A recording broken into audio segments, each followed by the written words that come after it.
Hello, this is Angie Yingst, and you're listening to Centered, grounded conversations about the metaphysical.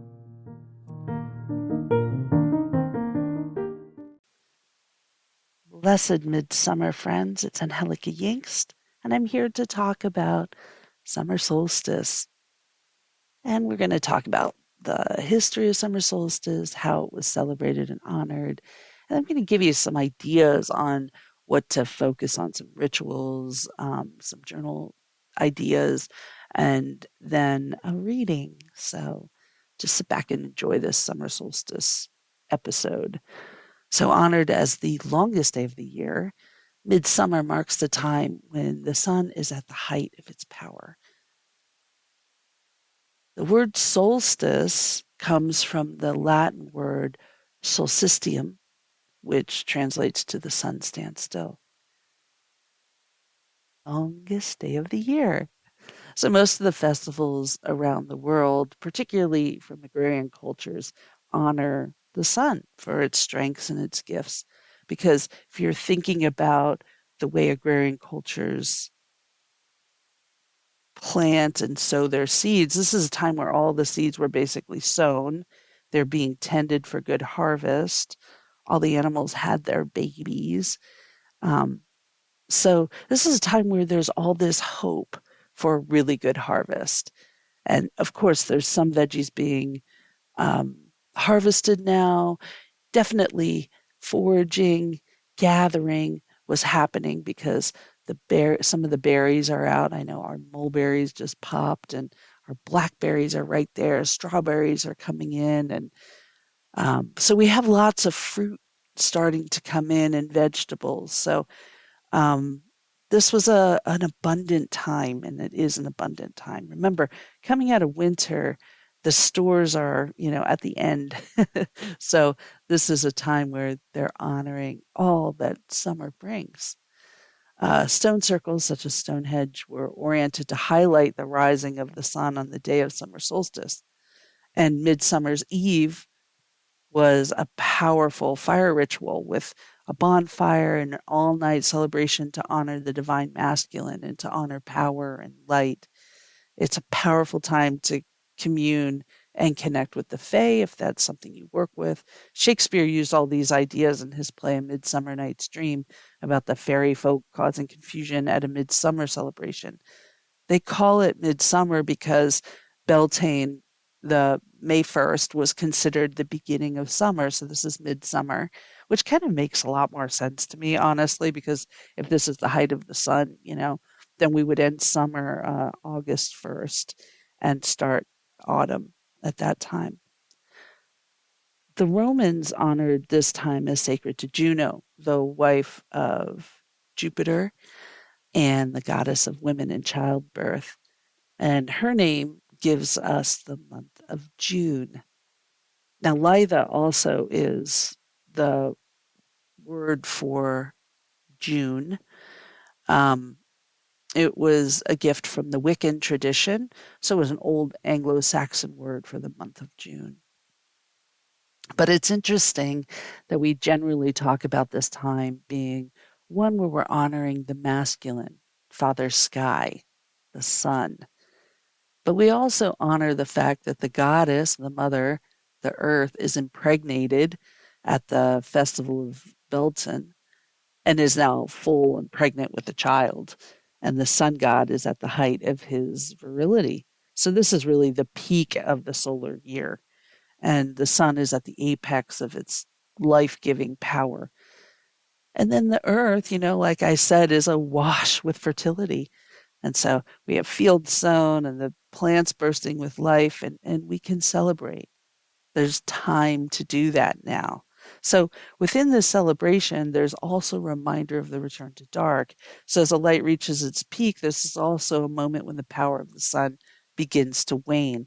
So from now on, the days grow shorter and the nights grow longer, and we're drawn back into the dark to complete the wheel of the year. So at this time, the Oak King, which is rich in abundance, and when we talk about the Oak King, of course, we talk about the oak trees, right? He is the green man.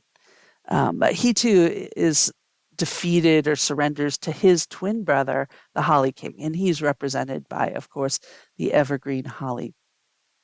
So he takes over the reign and the descent begins.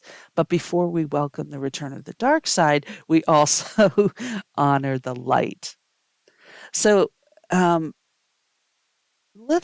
and this idea from the Wiccan tradition that there's this summer solstice celebration that is only one thing. It's just not true. Honestly, this is a lesser of the holidays of in the wheel of the year. We can't even find like direct, like, oh, it's summer solstice. We're going to celebrate this. Um, Litha has been a source of contention among modern pagan and Wiccan groups because there's always a question whether this was actually celebrated. Now we can see that with the Druids and the stone circles and some of the honoring, even the Mayans, you can see where they knew this was the longest day of the year because their structures were built. Teotihuacan, I think that's the one that when the sun comes up, the snake appears. So um, there is some scholarly evidence that there were solar festivals, um, but even Gerald Gardner, gosh, I was trying to like make those names one. Um, he's the founder of modern Wicca. So if you don't know, Wicca is a religion that was basically created in the 50s. And it's sort of where a lot of modern witchcraft and ideas come from in our culture, like the threefold path and things like that. So um, that's all invented by Wicca. That isn't like old ancient traditions. But what they did was they did a lot of research on different festivals that were of the earth and kind of combined it into one religion, Wicca. So he did a lot of research, and so that's why I said Litha is a word that was created for Wicca in the 50s, 1950s. I mean, so he thinks that most of the solar festivals were actually imported from the Middle East into Europe. But regardless of the origins, most Wiccans and pagans choose to honor Litha every year. And Midsummer is just a time for celebration. So a lot of us do actually honor Midsummer because it is a time of joy, vitality, strength, abundance. Again, it's probably one of the more masculine Sabbats on the wheel of the year because the sun is honored as a masculine deity in most traditions, whereas the moon is honored as a feminine one. And most of the points on the wheel of the year are feminine. We honor the goddess and the Mother Earth, and so it's nice to have some of these masculine ones. So Litha is and Lunazda, which is the next point on the wheel of the year, which is August 1st. They're traditionally masculine. So, celebrated on summer solstice, it changes every year what the date is. So this year it is um, June 21st, and it can fall anywhere between the 20th and the 22nd. So midsummer really, and I like the word midsummer best, celebrates transformation through fire. So this marked the end of the planting season, and then way to call in abundance for harvest. So farmers would take lit torches down to the field to drive out all the dragons and spirits that may cause sickness to the community or affect the harvest. And sometimes the maypole was wrapped in straw and burned, and the ashes used for to make fertile soil. So it was spread in the fields. Some customs have people burning their brooms down to the stick. So, brooms were created by straw, right? And then they're burned and created. Sometimes the sticks were put into the fields as protection. Some of the women would gallop through the fields on their brooms to do this for fertility. So, hence the idea that pagans were witches and witches rode brooms because this tradition. Early Europeans celebrated Midsummer by setting large wheels of hay on fire and then rolling them down a hill into a body of water. So fire was used in many ways to purify, bless, and protect. And so that's one of the symbols is the sun and fire. And in fact, protection work is really highlighted at this time. And it was traditional to make a protection amulet for yourself out of wood and carving it in or burning it in, and then burn the old ones in the big bonfire that was burning all night.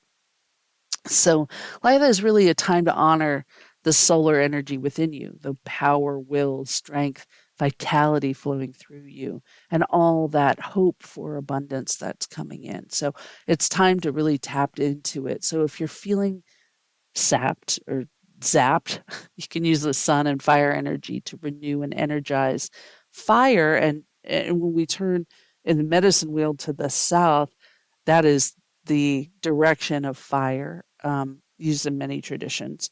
So we use fire as an active element. So we have transformation and change and kind of getting things done. So using fire energy, you can basically transform your personal energy into more fertile ways of being. So we're working with protecting our own energy and our own energy field as well, and your personal space. So I think if you wanted to look at some journal prompts and what things that you might want to focus on is like, do you feel energized? What brings you energy? What makes you feel useful and fertile? What's ready to be changed? What are you ready to call in? When you think about transformation, what does that look like in your life? And then what steps you need to take to make transformation happen? Because really at summer solstice, we do. We don't wait, we do. And then where can you strengthen your boundaries and feel protected? Now, in a ritual that I've developed, for this, it's not like a new I didn't 100% make this up. This is a traditional sun meditation. So you can go out and use the sun to renew, purify, refresh, transform, clear, cleanse your energy. And so you go outside, you come to the sun as you are. Now, a lot of times people do this when the sun's coming up. So you can do it tomorrow morning as the sun's coming up. You face the east, you stand with your arms open, but you can also do this like at noon, at a time where the sun's at its height. And we're going to think about what we're ready to transform in our lives and set the intention with the sun. So you ask for what you want.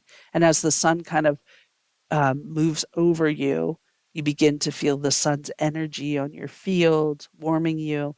You can visualize it burning off any bubbles that collect there from other people, from other situations, from old stories, from wounds.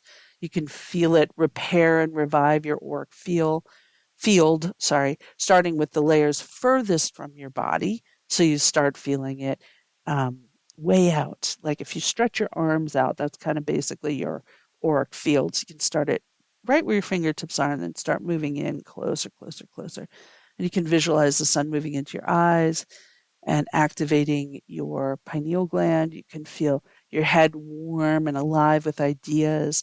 And then breathe in the sun's warmth and healing energy.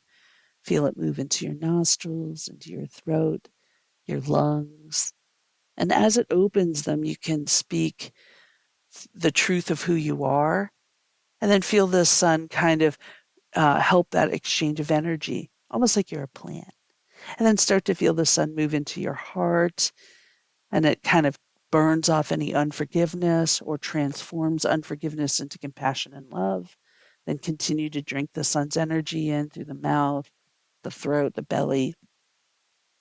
So you're just moving it down and allowing the sun to kind of fill in that auric field, making it that golden, beautiful light, and strengthening any weak boundaries.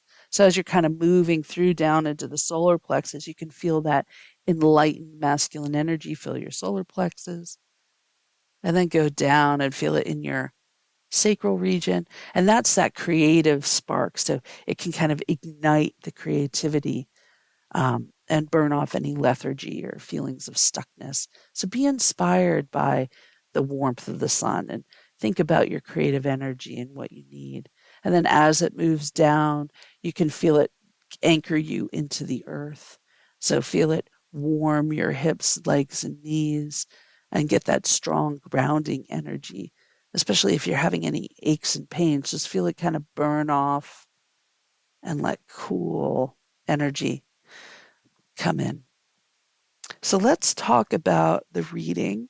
So I used my book. And by the way, what I wrote and we work with in Summer Solstice and Midsummer is from this book I'm working on called Cycles. It goes along, it's a companion book for my oracle cards that I'm working on. And every card has that a ritual, personal ritual like that, and some journal entries and stuff. And yeah, it's just been sitting there for a while. So that's one of my goals. So I'm going to kind of hold that as well. So let's talk about the summer solstice spread. It's in my book, The Complete Tarot Layouts. And this one, we're really looking at manifestation and transmutation and transformation.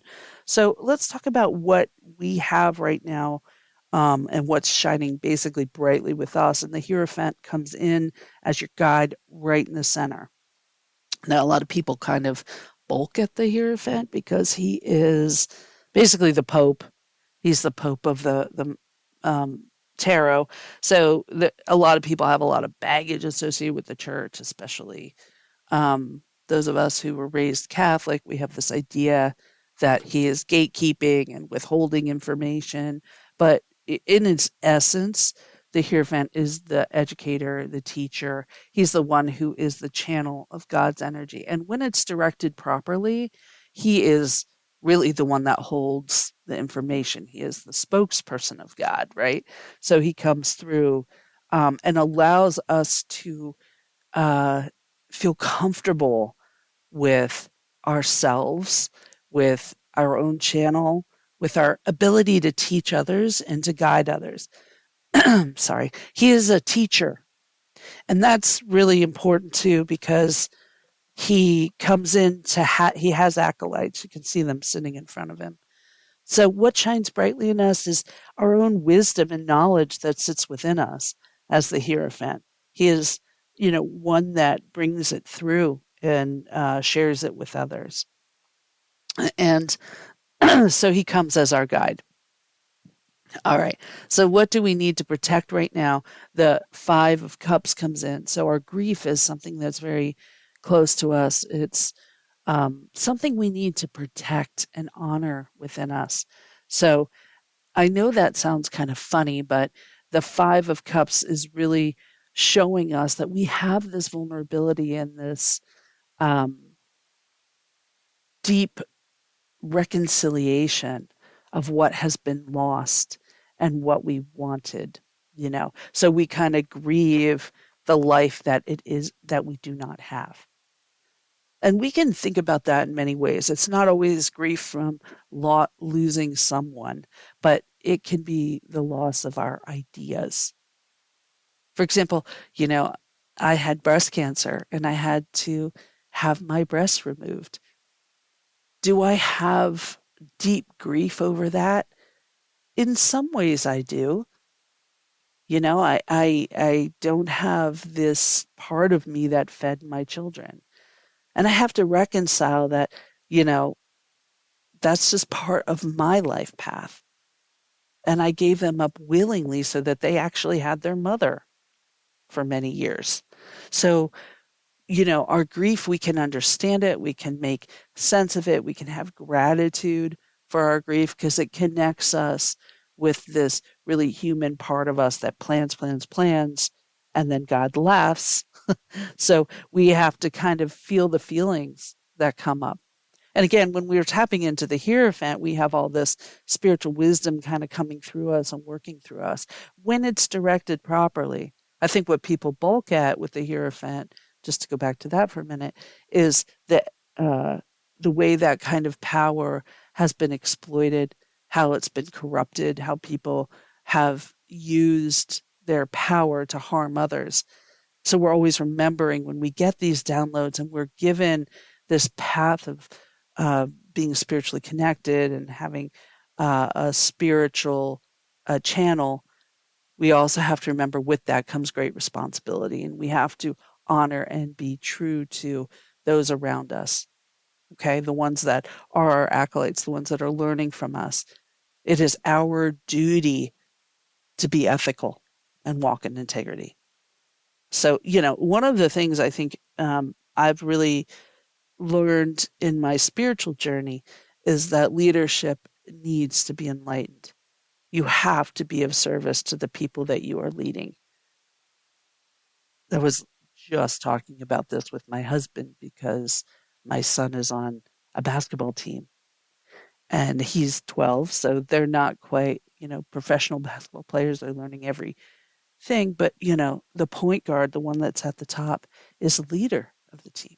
He's not the one that takes every shot for the team.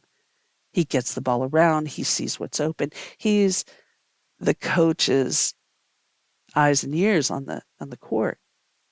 And so if you have a coach that's overcoaching, he never lets that point guard do what he's supposed to do, which is to lead and be of service to the team and see who's the best person, who's going to be open, how are we going to get it to them, what play should we run. The coach can give him some ideas, but he's the one who executes. In a lot of ways, the Hierophant is that point person. He executes. He gets everything together. He shares the wisdom, but he doesn't exploit it. He doesn't take every shot. He's not the only one who gets the spiritual gifts. And so when we're walking in this place, especially at Midsummer, and we get this Hierophant, we're asked to like, how are you gatekeeping and how can you spread your wisdom around and really be of service to these people? And if you're not, teaching other people, then your children, your friends, the people you work with, are you being an enlightened leader? And so a lot of times, when we think of what do I need to protect? Oh, I need to protect my grief. What does that mean? What does it mean to protect your grief? It means it's valuable. It doesn't have to be shared with everyone. Not everyone's going to get why we might have grief from losing our breasts. Most people would be. Or why we have grief from, not living in the kind of house we thought we would live in, or living where we want to, or having this job that we thought we'd only have for a year and now it's been 10 years. There's grief there. And we have to honor it and protect it because it's part of who we are. And, if we don't honor it and we stuff it, that's when we have issues. So protect it, nurture it, care for it. Because how I protect it is the King of Wands comes in, and the King of Wands is the fire king. He's the one that is creative and dynamic, and he gets shit done. And he is a mature fire energy. So how do we protect it? We keep very fierce boundaries. You don't have to share, even if somebody's like, "Well, why are you? I don't get it." It doesn't matter. They don't have to get it. And the King of Wands comes in to be like, I'm fire, right? Like it's my creative energy too. This grief, what we've lost, and what we still have. That's the thing about grief. It isn't one thing. Yes, we have a deep sadness over our loss, but we always have gratitude. I mean, grief reprioritizes our life. So we have a lot to be thankful for when we experience grief. And I think a lot of people don't. They want to shift people out of grief by saying, be thankful for what you have. No, it's not about that. In fact, I don't think I've been more grateful for what I have, and you know, at any other point than when I've lost something big, like my child or my job. I'm just thankful for my health. When my health has failed, like I'm so thankful I have this amazing community, even though I'm so sad that my health is, you know, suffering right now. I'm also so grateful I have a community to hold me and keep me. So we have all those competing ideas. I always call grief the hobo train of emotions because every every fucking emotion jumps on it. It's like, oh, I'm angry today. I'm joyful today. I'm manic today. I'm crazy today. It all just kind of jumps in there, and you kind of, that the whirlwind and the change of emotion is part of the hard thing about grief. So, okay, let's move on. I could talk and talk and talk. Um, so what do you need to take charge of in life? And the Six of Wands comes in. Now, this is called the victory card. And we often think of this card as this guy is like riding into town and he's got his victory laurel on his stick and he's driving in. So when you say, like, what do I need to take charge of in my life? We have to own our successes. So, on one hand, we're protecting the grief and the losses we have, but we also have to own our successes. And that's really hard because we're often told, like, don't be a bragger. Don't talk about all the great things you do. You don't have to talk about it, but you can honor it. Humility, we talk about humility a lot, and we think of it as this humbleness that, we're bowed down, we're staring at our shoes, you know, we're not bragging, we're not doing that. But humility really is understanding both our shortcomings and our assets. It's having a full, honest assessment of ourselves. Like, I have this positive part, I have stuff I need to work on, but I'm not, better than God. And that's where humility comes in. As definitions, like putting one equal to God is lacking humility. So we're just being in that place of being of service, but also honoring. I know what I'm good at. Do you know what you're good at? I know you do. We all know what we're good at. And when we know what we're good at, then we can assemble a team and be the point guard of life, so to speak. Now let's look at what we need to transform or transmute. The Queen of Cups comes in. She's got a real gentle, psychic, hippie, flowy energy. My Queen of Cups know what I'm talking about. And so when we ask, like, what do we need to transform when we get that lovely energy of the Queen of Cups? Well, she also is the um, sensitive, um, compassionate energy. She's the feminine of the feminine because the queen is feminine, water's feminine. So she is like this super feminine way of being. So we're really, in this pillar here, tapping into um, our masculine energy. Now, I forgot a position in a card, I just realized, which is how to take charge of your life. When I said, what do we need to be in charge of? And I said, the victory card. And how do we do it? The Lover's reverse comes in. So we do it by falling in love with ourselves. So many times, right? We use other people to validate us. This is a single person's journey. Even if you're in a relationship and your partner's telling you how awesome you are, that's great, but you have to believe that. So this is like, protecting our grief, protecting our vulnerable side, honoring it for all the gifts it's brought, and we're protecting it with that masculine King of Wands energy. And we're understanding our assets. We're also not falling into the trap of making sure everybody else can tell us how great we are. This is just doing good for the fact of doing good. In recovery, we talk about that a lot. Have you done something today where you didn't tell anybody about it? Did something for someone else? Because that's really the service part is not about the glory that you get. It's about, you know, just doing it because it's the right thing to do. So what are we ready to transmute? We're ready to transmute that's really passive energy because we're taking charge of things. So how do we let go of that? Well, we let go of that too by not planning too much. The Two of Wands comes in reverse, and is our only, well, it's not our only reverse card, but it's one of our reverse cards. And what I always think of when I see the Two of Wands is, looking at the future and planning everything out and, blah, blah, blah. So if we're transforming this going with the flow thing, we're also letting go of planning the future, which sounds like contradictory in some ways.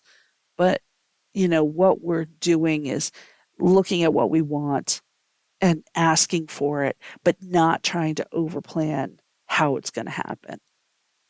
And, we sometimes when people talk about abundance work, we say be very specific, but often our hopes and our intentions get manifest in ways we could never have imagined. And they're so much better than we could have imagined or planned for. So we're kind of letting that open as well. We're we're setting intentions and knowing our strengths and knowing our weaknesses and calling into, God through the Hierophant pipeline or the Pope pipeline. But in the same token, we're not saying, I really want to make more money. And the way that's going to happen is I'm going to do this project. I'm going to get really good at it. And then my boss is going to notice. And then they're going to give me a raise. And then this is going to happen. And that's going to happen. Nope. Just, I would like to earn more money. I need this much extra money so I can go on the vacation I want. And then just being open to how it comes in. Because what you're manifesting here is really balance. Temperance comes in. This is what we're manifesting right now. Archangel Michael is the angel on here. He's very protective. He's the one that guards your energy field. So has really kind of beautiful energy that's coming in. So we're really just looking at that balance because that's what we're ready to manifest. And how you manifest it is the Ten of Wands reverse. This is our other reversal. The Ten of Wands is about carrying too much burden, being overworked, overtaxed. So, how are we manifesting this balance and really calling it in is by letting go of overworking. No more workaholism, letting it go. That was me throwing something away. So, we're putting down our burdens and we're honoring balance within us. We're honoring our assets, we're honoring our grief, we're honoring it all. So, have a blessed midsummer, friends, and I will talk to you soon.